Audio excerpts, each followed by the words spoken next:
Pernah merasa tenang sesaat setelah ambil pinjol tapi besoknya justru makin cemas?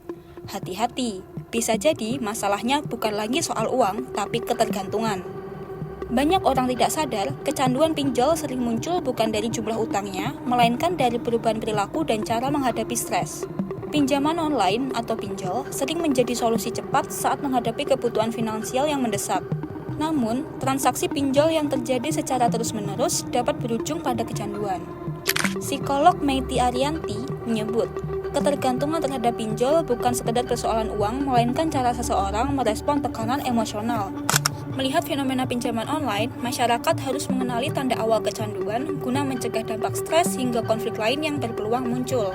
Berikut ini adalah tanda-tanda kecanduan pinjol, dan nomor 6 adalah ciri yang paling mengkhawatirkan. Yang pertama, munculnya rasa gelisah atau cemas.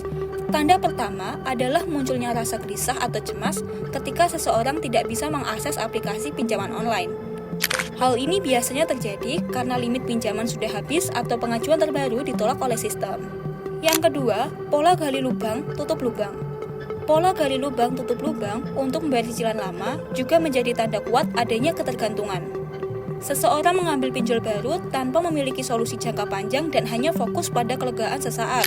Pola ini menunjukkan individu tersebut sudah terjebak dalam siklus hutang yang tidak sehat.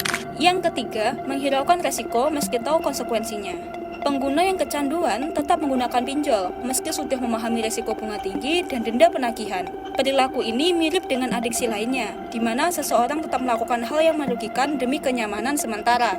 Yang keempat, menyembunyikan penggunaan pinjol dari orang terdekat. Sikap menyembunyikan penggunaan pinjol dari orang terdekat juga menjadi indikator bahaya yang perlu diwaspadai.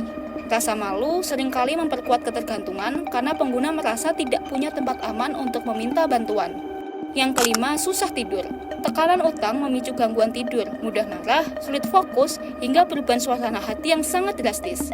Stres berkepanjangan ini dapat menurunkan kualitas hidup secara keseluruhan dan memicu kecemasan berlebihan. Yang keenam, merasa pinjol adalah satu-satunya jalan keluar. Pada tahap paling mengkhawatirkan, seseorang merasa pinjol adalah satu-satunya jalan keluar yang mereka miliki. Meiti menyarankan individu mulai mengevaluasi alasan penggunaan pinjol dan menyusun rencana keuangan yang realistis. Namun, apabila perilaku adiksi ini sudah mengganggu kehidupan sehari-hari, maka konsultasi dengan ahli adalah solusinya. Yuk coba jujur ke diri sendiri, apakah pinjol masih alat bantu atau sudah jadi pelarian emosional? Kalau kamu merasa video ini kena, jangan disimpan sendiri ya.